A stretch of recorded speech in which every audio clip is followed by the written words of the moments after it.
right, look at this. I got both Bennett Johnson and Josh Goodson this week, and this is all just an excuse for me to complain. So do you guys mind if I begin the podcast by complaining? I don't know you any different, to be honest with you. Isn't that how you start most? Perfect. So can you guys help me? The last time I made picks, I pick Victor Hovland and Scotty Scheffler. And you're like, yeah, cool, Joe. You picked two of the best players in the world to win an event. They then did not play well at all in the event that I had picked them to win in. 1 week later, I text Josh on Sunday. Are you effing kidding me? 2 weeks ago, my sister was in New Jersey. I put real money on Victor Hovland to win. Like, it was like no one told him that he was playing. Last week, my sister, not in New Jersey. What does Victor Hovland do? Goes and wins the BMW, shoots a 61, shoots a course record. Like, so my question is, A, how am I a week early on all of these bets? Because the same thing happened. Lucas Glover, I pick him for the 3M Open, the one event in the last month that he misses the cut. Okay. Very next week, he wins. Hovland, pick him. What was the event, Josh, that I picked Hovland in? Because off the top of my head, I can't come up with it right now. Memphis? Yes, you're right. It was the FedEx. I pick Hovland, nothing. Next week, BMW wins. So why am I a week early? And do you think these guys know that when I have them, they're not going to win? Then the next week, they're just going to show up and kick all kinds of ass. Do you think they know that? Denny McCarthy and Alex Smalley knew at Sedgefield for sure. I told them. Yes, you're right. I'm actually kind of surprised with you. You're a guy. You're a Victor guy. You've been on him for like a year. Bennett's the real hove. And I think you've got to. I don't know. You've got to become like a little bit like me. You got to stay with your guys. You got to see it through. You got to pick them until they win. Because the week that you don't, like, I'm a big Tony guy. You know me. I'm a Tommy. Tommy's my guy now. You'll hear that name in a little while probably. You just got to stick with your guys and ride it through until they win. You can't give up a week.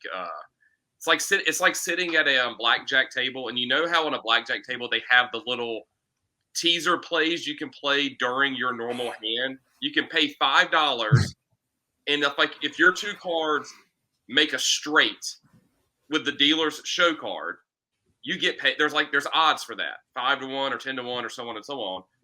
If you're gonna do that, you got to do it every time, because the time you get out of it, that's when it's gonna hit.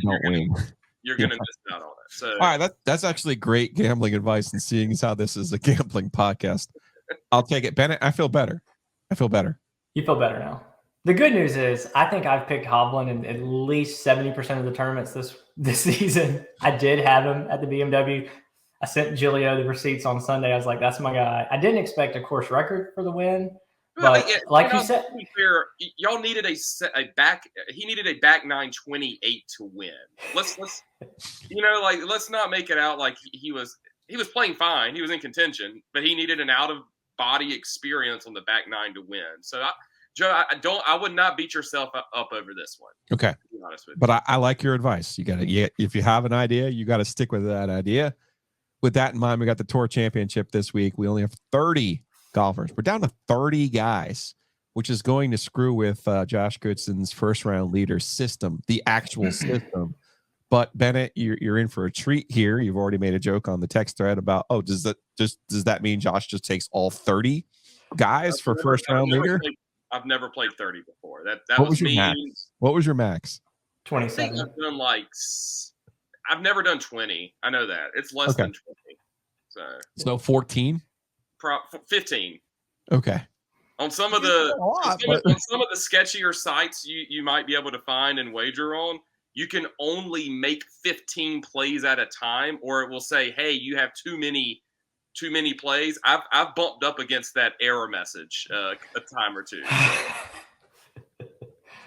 All right, so let's educate some viewers here, because this is a stroke. You can actually bet on the stroke play portion of this. This is obviously the FedEx Cup playoffs. You're going to see Scotty Scheffler with a 10-stroke lead, and you're like, wait, what is going on already? That's caked into how they basically don't want someone winning the tournament who isn't the FedEx Cup champion. So they corrected that 2 years ago. But for gambling purposes this week, and you could bet this either way that you want, there's probably some good value in picking somebody in the top 10 who could pop up and get in there, and maybe we'll get into some of those picks.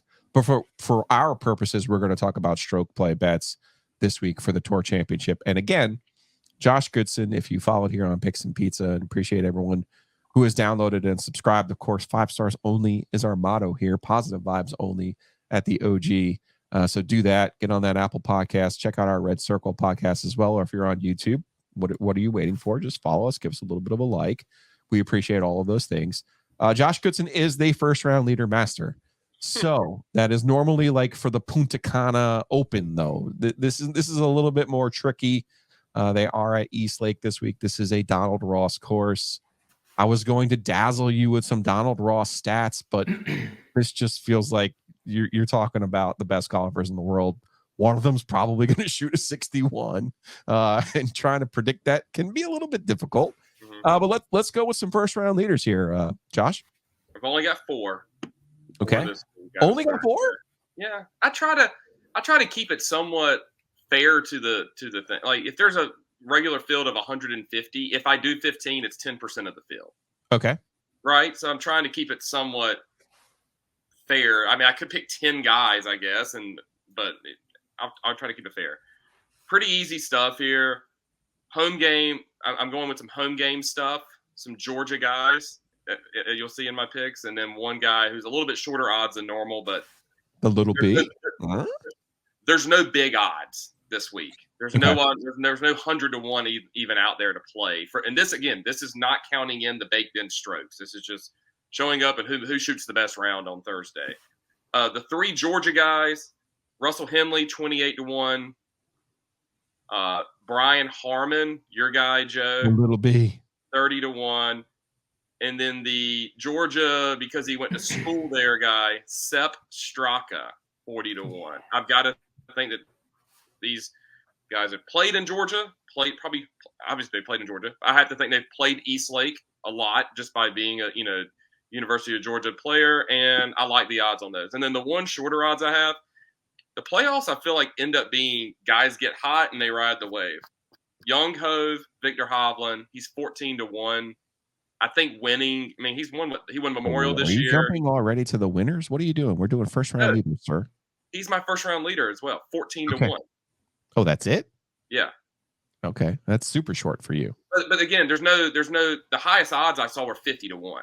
There's not as like it's the values that I just think at some point good golfers are really good golfers. The hole's big for him right now. He just shot 28 on the back 9. Usually when guys get on heaters, we just saw Lucas Glover go through that. He was on a heater. Brian Harmon is kind of still on a heater from the British Open to an extent. Give me Hovland 14 to 1. I'm kind of like an insurance play for a first round leader. Okay, Bennett, you have any first round leader thoughts? Well, no, since the rest of the field has been taken. Thank you, Josh. The only guy that I thought was interesting, just out of the blue, really no reason other than it seems like I talked about this a couple times. You guys try to catch them while they're riding the heater. I try to catch that guy that's just bottomed and he's just taking off. And I kind of see Max Homa getting hot right now. And I can see Homa. He wants to be team competition player, Ryder Cup coming, trying to get hot for that. He's never finished, and I don't think he's finished in the top 3 in the FedEx Cup ever. So he's looking for a big payday. So I can see him as a first round leader trying to go low just to set a number because he's already a couple shots back, obviously. Hey, he just shot 62 last week. So he's trending up, trending. So interesting. East Lake, par 70, Donald Ross course, 7,346 yards. Just for comparison point here, the PGA Championship this year was played at Oak Hill in Rochester at Donald Ross course, par 70, yards 73.94. So if there's any data to be found from a tournament that was played in May, I don't know. But it is interesting if you look at the people who won, obviously Brooks Koepka won the PGA this year. How about this for the rest of the top 10? The Hove tied for second with Scotty Scheffler, and then the big boy, not so big anymore, Bryson DeChambeau, Kurt Kittyama, Cam Davis, Rory, and there's your boy Sepp Straka with a 65 on the final day. So I don't know if there's any value in any of that because I just named 4 of the best players in the world. I don't know, but you know me. I like to look at how players do on certain courses. I hope there's a correlation. like a May cold golf course is a little bit Yeah, different with than weather. 98 degree 100% humidity. southern golf course. There's a total correlation there, right? Sure. Yeah. Go with it, Joe. Go with it. All right. Well, let's get into then some top 10s. And Bennett, I'll let you start with this one. And if you want to choose somebody who you think will pop up with those, the FedEx Cup points, or if you want to do it with stroke play, either way, just make it clear which way you're going on that one. Well, I think I'm gonna start with the true stroke play, your true score on the course outside of the FedEx Cup standings.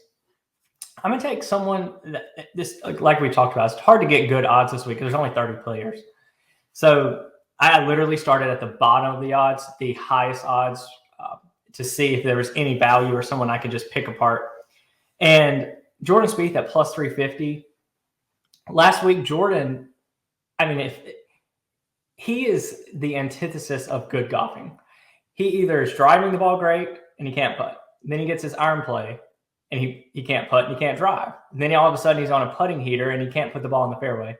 But last week on Saturday and Sunday, I saw maybe a little something there for Jordan. And a couple of things I was thinking about this week. How have you played at East Lake before? He's someone that's played there before, got experience. And I was looking for guys that are building towards the Ryder Cup coming, someone that wants to get hot. He's plus 350, which for Tour Championship odds is actually pretty bad. So I like Jordan as a top 10 finish. And then another guy who I wish could play in the Ryder Cup. I've been on Team Canada all year, Corey Connors, my guy, Mr. Iron, ball striking genius. It's a ball striker's course, par 70. You have to have some distance. Rough is not easy, but ball striker, he'll put the ball in the fairway. He'll put the ball in the green. So if he can just make some putts, I can see him shooting up the leaderboard. Josh, you have a top 10 for me? Yeah, one of them is called Corey Connors for literally the exact same thing that Bennett just said. So great minds. Yeah, and then the other one, guy that finished second here last year. I don't know what to make of Sung J.M., but like he just finishes like top 10, makes a lot of money, and I'm gonna go. He's a sure thing. I'm gonna go with Sung J as the other top 10. He finished second here. He's played well here before. So I don't have anybody this week because I didn't make any picks last week, so I don't know who to take. I'm officially at a conundrum. So I'm just gonna go to the winner here, and then we have some bonus picks this week. But before we do that, let's just we are on the Heister Automotive Group hotline. Get off your keister, get down to Heister. Bennett, that's your cue. Tell the people what they should be doing. Look, we're looking at two people who have gotten off their keister right now, and it's not me. Both Josh, Gilio, customers. It's like Gilio says all the time with the other sponsors. It's like, look, they come to their sponsors because we really do what we say we're going to do. That's our motto in the store. We just try to take care of every customer right here local. Been doing it for 20 years, Wake County, Harnett County, Lee County. So get off your keister and come see us, HeisterAutomotive.com. All right. Now we'll do some proper ads too. We'll be right back. We'll make our picks to win. Then we got a bonus pick because Bennett is actually playing. What? Can we bet on the Pro-Am? Is that a thing? We can. Sandbagger over here. And it's also week 0. Josh, I feel like we might have some system plays for a week 0 college football season. So when we come back, we'll do both of those things. Be right back right after this. Housekeeping. All right, Picks and Pizza is brought to you by Oakwood Pizza Box. Funny enough, Anthony Guerra, Oakwood Pizza Box off of Person Street there in downtown. The best pizza not only in Raleigh, but the state of North Carolina. Check them out online. It's oakwoodpizzabox.com. Open Wednesday through Sunday. You can often find me there on Fridays for lunch. Get special on a square. It's pepperoni, jalapeno, the best pizza. Anthony does a great job. He will be a regular contributor here on Picks and Pizza once that football season starts and his kids get back to school. So, and looking forward to September 18th, a Monday night. We have OG Pizza Night. That will be at the Oakwood Pizza Box. So again, check them out downtown on Person Street or online, oakwoodpizzabox.com. It's week 0 in football season. That means you're going to be out at Carter Finley Stadium really soon. And when you are, check out the Breeze Through right there on Edwards Mill Road. You can get one of these tumblers, the Lifetime tumblers, $20. Get your free drinks in there, sodas, coffee. No beer yet, but they have an amazing beer cave.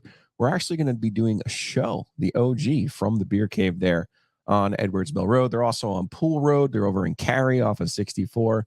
Breeze Through is there for all of your tailgate needs. Check them out this football season and appreciate them supporting Picks and Pizza. Well, that was magic. I like how that works. So we are talking about the Tour Championship. I have Bennett Johnson. He's the Automotive Group. We got Josh Goodson, Sports Channel 8, all-around good guy. Maybe. I don't know. It gives me a hard time in the Garner Golf Gambling Group, which I don't really appreciate.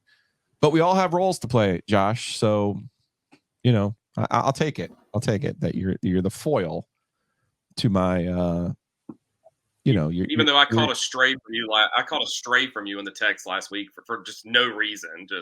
Let's talk about this. Maybe Bennett can officiate this for us, because Bennett, if you were in, paint a clear picture here. We are in a text thread with Scotty McCreery. It's the Garner Golf Gambling Group, right? Scotty McCreery just helped NC State raise $800,000 for their collective. Okay. Eric Church did the same thing for Carolina. I'm assuming they made more than $1 million because they're Carolina. So Brett McMurphy from Action Network asks each coach, hey, who's your favorite artist?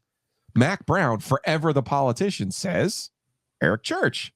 Even if he's never heard an Eric Church song, like, you're going to say, who's the guy who just helped me, right? Dave Doran, in all of his honesty, says Merle Haggard. And I'm like, hey, man, you got to play the game just a little bit. Maybe show the Garner legend just a little bit of love and say Scotty McCreery. So I get in the text thread. I'm like, hey, man, here's the difference between Diamond Dave and Mac. And I'm like, Goodson tells everyone I'm the bad guy. And I'm like, I'm not so sure anymore who the bad guy is here, because I would rep Scotty. I would rep Garner. And then I even called Goodson out because he loves to tell me that I'm the bad guy. But I win this one, right, Bennett? Well, okay, a couple thoughts on that. Totally unprepared for this, but you know me, I always have thoughts. Number one, in a way, with Dave Doran saying Merle Haggard, wasn't he speaking to the base there a little bit? Okay. Secondly, fair. Not that Scotty will remember this, but as a Smithfield Selma Spartan baseball player, Scotty McCreery struck me out twice at Garner High School. So I can't defend Scotty. I can't defend Scotty. Never forget. I love it. All right, so let's make some picks. We got the Tour Championship, and then Bennett, legit, you're about to get on a plane and go play in a Pro-Am in Detroit. That's right. So literally, as you say that, I see my driver pulling into the driveway. So I'm about to jump in to plane, head to Detroit for the Allied Challenge PGA Tour Champions event this week. The PGA Tour Champion season is coming down to the end. I think they have 4 events left. So there's no points in PGA Champions, all about money. So it's all about finishing really in the top 5 to make good money. The Ally Challenge is played at Warwick Hills, which is the old location of the Buick Open that Tiger Woods won, I think 13 times in a row or something crazy. One of Tiger's favorite courses. It's over 7,000 yards, which is actually pretty deep for a Champions Tour event. Last year, Steve Stricker won. He's back in the field this week. Steve Stricker's playing well. Ken Duke won last week on the PGA Tour Champions. He's in the field this week. But I will go with the man who I think wins every PGA Tour Champions event. Bernhard Langer is in the event this week. Hopefully he's my Pro-Am partner. Maybe I can report back next week who I played with, how we played. I will say last time around, I was telling Gilio, I played with Tim Herron last year, and I played awful. But the good news is Tim Herron shot 63 on his own ball, so we finished second in the Pro-Am. That's amazing. All right, well, I'll let you make your Tour Championship pick based on stroke play, I'm assuming here, and then that way you can get on your car, get in the car, and get on your way, and go play in that event. Really cool. Absolutely.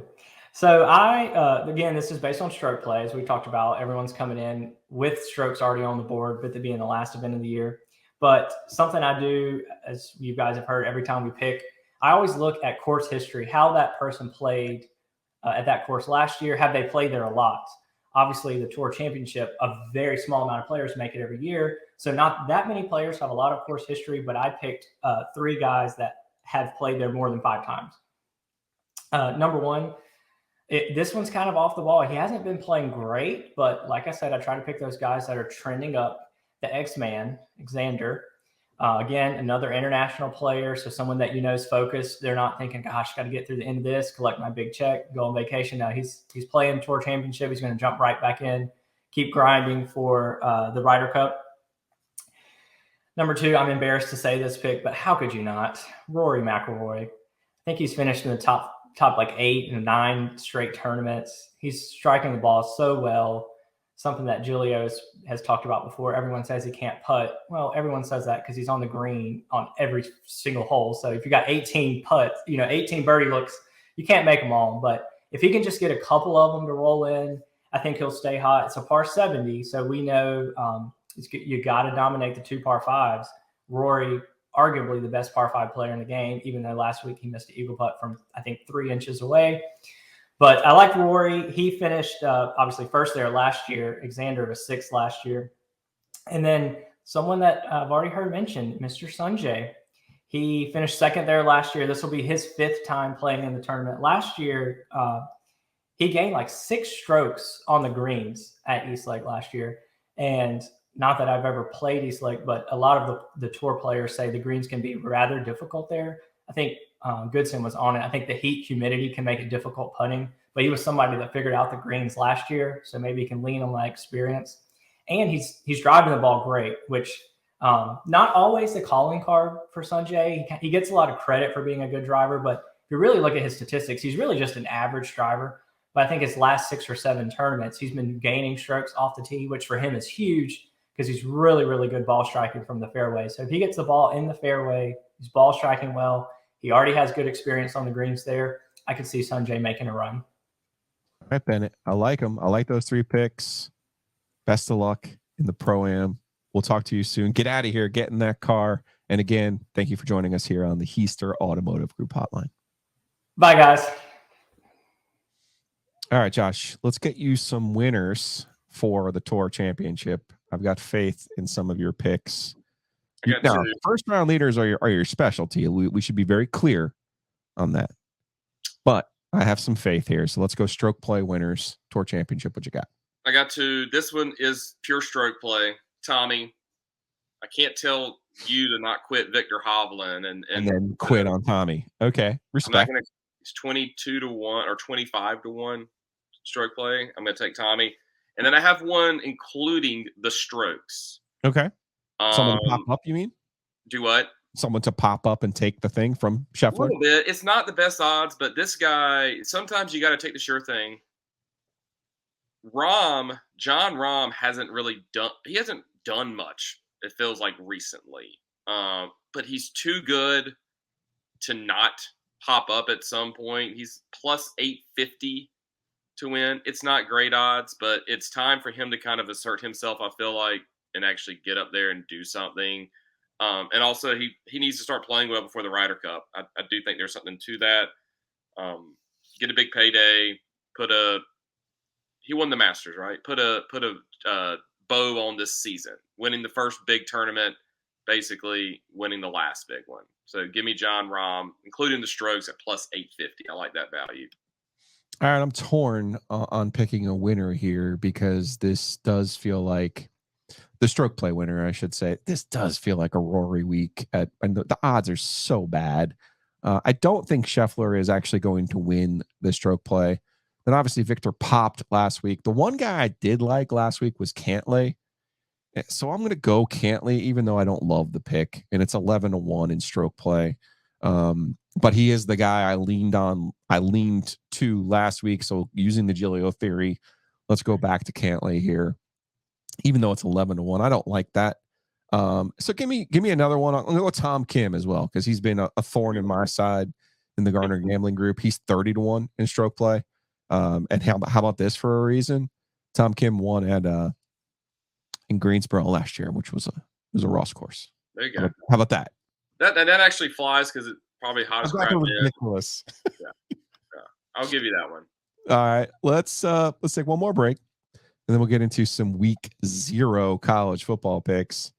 We're gonna have to talk a little bit about some of our strategies in college football gambling, because golf is one thing, but obviously college football is another.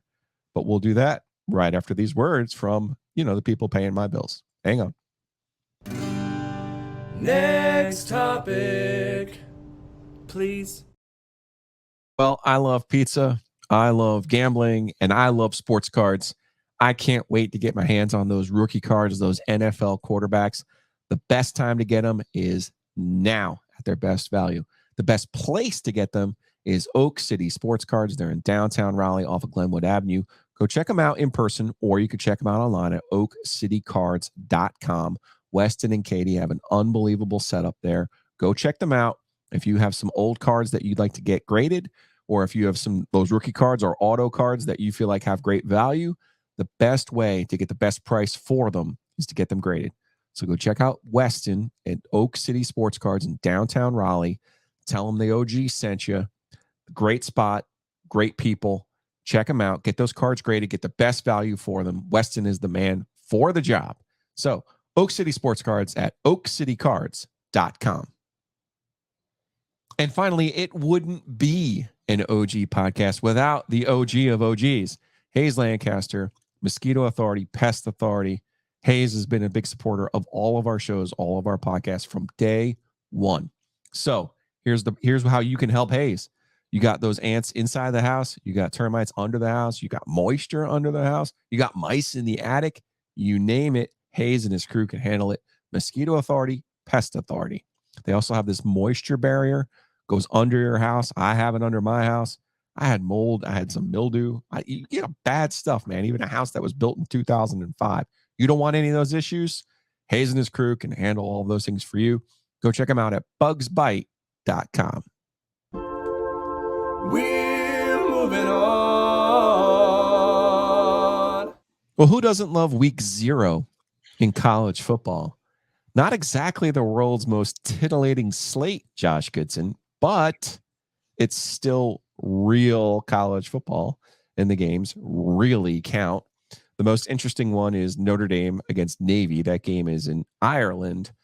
I look at Navy the same way. It's almost like a preseason game. I look at Navy in the opener the same way I would in a bowl game. I ain't betting against Navy when they're going to pour it out. Like, they might be down 28-0 in the first quarter, but they're going to scrap and fight until all the way until the end. Line on this game is 20.5. Man, I don't love teasing things, but man, that feels right. That 20.5. I could see Notre Dame winning by 3 scores, but I'm torn on this one. You have any thoughts on the marquee matchup here? Sam Hartman, former Wake Forest quarterback, making his Notre Dame debut. Yeah, I actually thought you were going to go the other way with Navy. Whenever Georgia Tech was when they were doing the triple option. Yeah. What did Paul Johnson hate the most when the schedules came out, and what did certain teams want the most when it came to playing Georgia Tech? Lots of time to prepare. Yes. I remember one of those years that State had a good defense. I think Russell was maybe still even the quarterback or something like that. They had a game down in Atlanta where Nate Irving went crazy and beat them basically by himself. Yeah. Was it John Tenuta? Mm-hmm. Was still but like, I just remember that because like the thought was always having a break for them, having time to prepare because you don't do it. Notre Dame's had weeks upon weeks and weeks. And the good thing about Notre Dame is they play the option every year because they play Navy every year. It's not something new to them. But if you're in the middle of a season, it is new. We're doing this, and we have to totally do something different to get ready for this one game, this rivalry type game. I thought you were kind of going to go that way, where the fact that Notre Dame, the bigger, faster, stronger, more athletic team, has all this time to prepare. I thought this number was bigger, to be perfectly honest with you. So 20.5. I'm not making a pick on this game. It's just This is the most interesting game of the week 0 slate. Navy fought in this game last year. I think to your point, though, it was in the middle of the year. They got and that was year 1 of the Notre Dame new coach. Navy has a new coach this year. I don't think they bring in Sam Hartman to not like let him try to go air the ball out and just realize that we're bigger, faster, stronger, and do that. I don't feel great about it, but I think laying the points may not be a bad thing in this game. Just I think having time to prepare is a big deal. Let's get into then a best bet week 0. There is a game that involves a Power 5 conference team that jumps out to you. Yeah, Vanderbilt. Vandy has long been you can't wait to see them on your schedule for the SEC. You finally get a breather. But last year they kind of became feisty. So they're in now, I believe, year 3. Guy that's a Notre Dame guy, Clark Lee. They hired the Barton Simmons, who did all the recruiting stuff for 24/7 back in the day. They're really trying to revamp that roster, and everything I look at, everything I read, their floor is definitely becoming way better than it used to be. They're not necessarily the total doormat. They beat Kentucky last year. They should have beat South Carolina. And most importantly, in this matchup against Hawaii, I cannot unsee last year in week 0, Vandy traveling all the way to Hawaii and winning 63-10. The number is 17. Vandy's at home this year under the lights. I don't know if there's like a 50-point gap anymore, but I can't see that it's now a 7-point gap, especially with Hawaii having to travel all the way to the east. I actually like Vandy to cover this number. Would even do a little first half and Vandy full game type thing, because the first half number is probably like 10. I could see Vandy running out. They're going to be bigger, faster, stronger than Hawaii, which rarely they are against teams. Talent wins out. That's kind of when it comes to gambling in college, who has the better players? So that's going to get us to one of our principles. And so your best bet this week, Vanderbilt Vandy, at 17. home covering the number against Hawaii. Yes. My best bet this week is going to be the inverse of what we just talked about, but is one of our rules. Okay. The good teams are good and the bad teams are bad. Yeah. And let me tell you, buddy, UMass, they ain't good. Nah. Here's UMass since the start of the 2019 season. 1-11, 0-4, 1-11, 1-11. What am I missing here? They're going to Las Cruces. There ain't no easy way to get Las Cruces. I don't care if it's the opener or not. Their travel is going to straight up suck. They're not a good team. The number is only 7.5, which sure enough, I'm not going to give you a deep dive on New Mexico State's roster right now. I would just say to you, this is a position play. This is a situational play. UMass ain't good. The bad teams are bad. The good teams are good. New Mexico State at home. They beat them last year 23-13. Sure, that was a fight, but it was in Amherst. Just as it isn't easy to get to Las Cruces, it ain't easy to leave Las Cruces and get anywhere. Maybe Albuquerque, and that's about it. So give me New Mexico State. Give me the Aggies at home in this one to cover a smaller number. This might be a trap. I don't know what I'm walking into. I'm just going on a Josh principle play here that the bad teams are bad. So my best bet for week 0 in college football is New Mexico State at home. I like it.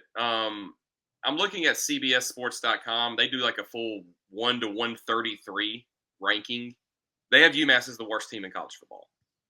There won't be many games where they're on the road and they're a single-digit favorite. Speaking of New Mexico State. Now, I don't know if this is necessarily power rating based, which we can kind of discuss that. But New Mexico State's 107. I don't think they're great shakes. I'm just saying this is UMass isn't good. This number is built solely on just pure power rating type stuff, which makes it look like these teams are a lot closer. If you take names away, take last year record away and all that.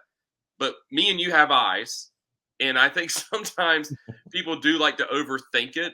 And it's like, oh, the team that's really, really, really bad, and I don't see any reason why they're going to be just automatically start being good again, is playing on the road in a game they probably can't care about. Like, I like the play. I think people overthink some of these things sometimes. Sometimes Vegas throws some numbers out there and you're like, I should take the other side because there's obviously a trap. I like it. If you lose because UMass ends up being good, like whatever. We just know that New Mexico State is then bad, and we will bet against them the rest of the year. Take the knowledge and use it going forward. Well, I'm ready for it. We got the end of golf this week and then college football in total next week. Your Wolfpack against and the Pirates. Pirates getting a big number. Speaking of a team I will take in week one. I can't. This is a little teaser for next week. I think it's still north of 5 touchdowns. Mm-hmm. It's 34.5 is the last one I saw. Okay. So, but we'll be ready for week one in college football and then our NFL picks. Join us every week right here on Picks and Pizza. Josh, appreciate you. See you again next week. See you, bud.